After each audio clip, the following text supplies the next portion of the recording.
I don't base it on any modern book. I go back to Ibn Ishaq and Ibn Hisham, to Dala'il al-Nubuwwah al-Bayhaqi, to Sa'd, Tabaqat ibn Sa'd. I go back to the original sources. I don't base it on the books that are written in our times, because these all books are written based on those classical ones. So, this is, I go directly to the sources. But if, and with this we conclude, I open the floor for question. If you ask me one of the better books of Seerah, I will say that the book of somebody who I had the great honor to study with, and my sheikh and my teacher, Sheikh Safir Rahman Barakfuri, has written Ar-Rahiq al-Makhtum.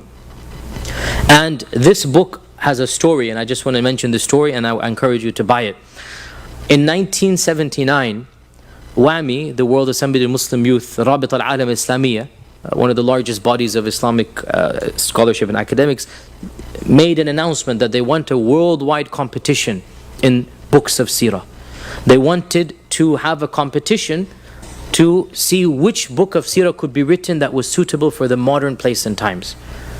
And so they made a competition that the entire world can contribute, anybody can contribute, a new book in Seerah, and they would choose the best one. And so over 400 books were written in that 1 year, because the grand prize was $100,000, I think, which for the time was quite a lot of money. And so a lot of researchers said, this is a good thing for us, good incentive, let's try to do this.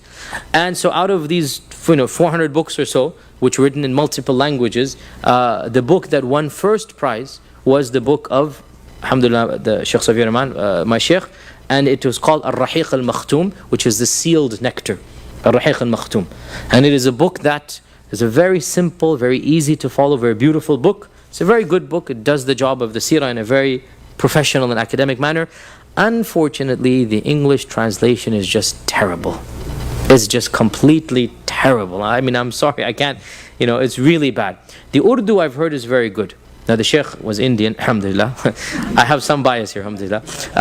The Sheikh was Indian, so he could read Urdu. So he approved the Urdu. He wrote it in Arabic.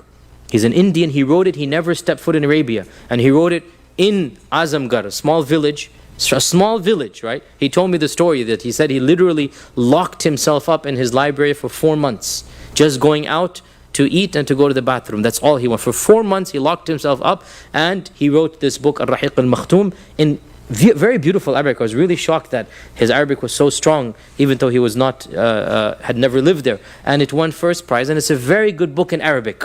It's also a very good book in English and Urdu, from what I've been told. The English translation is really quite weak. Whoever translated it was not fluent in English. So anybody who reads it in English understand that the style is much better, but you get the facts. You get the facts in English. So my encouragement to you, if you want something, that you buy Ar-Rahiq al-Makhtum.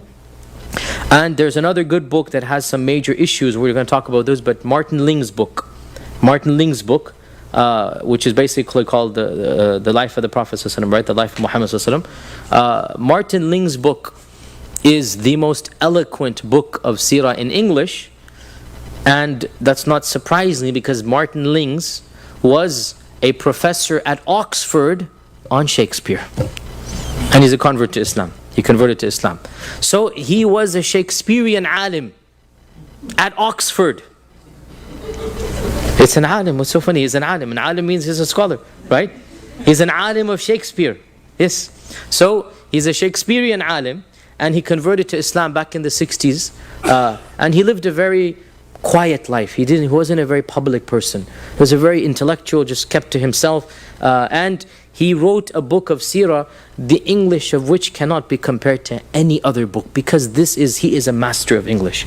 There's only one problem with the book, and that is there's 2 or 3 stories in there that really should not be in there. It's not his fault. He didn't invent those stories, but he's not a researcher. He's not a scholar. And so he just took some stories that he didn't really think about, are they critical or not, and he put them in there. And so this is the problem of that book, that there's just really 2-3 stories that are just downright wrong, and they can use some fuel and fodder for non-Muslims to say things about our religion. He wrote it at a time and place where Islam was not under attack. He didn't really think through. He just is an innocent man, and he wasn't a scholar in that sense. He was a Shakespeare alim, not a hadith alim. So this is the problem. But I do encourage you to own the book and to read it. And if you do, then you can download as well. Just do a Google of the problems of Martin Lings, and you'll find a PDF or a file which mentions number of stories that are dangerous, let's say, or incorrect. So the love story, let's say the Prophet fell into love with Zainab. We're going to get to that someday, inshallah. This is just not true. It's a complete fabrication. And I gave a talk at Yale about this issue. It's a complete fabrication. There was no love story. There was no romance going on. Unfortunately, he put it in there. And he thought it was, because he's a Western audience, so for him, romance is a good thing, isn't it? For him, love stories are good stories. So he thought this is a good story, let me put it in. But that's not our Prophet ﷺ, is it? And so there are other issues like this that academically they're not good to have. Otherwise, the book is superb. So these two books, I think, are books that you should own and purchase and read. And inshallah, as time goes on, we can mention other books as well. We just have a few minutes. Are there any questions about today's topic? And then next week, inshallah, we'll begin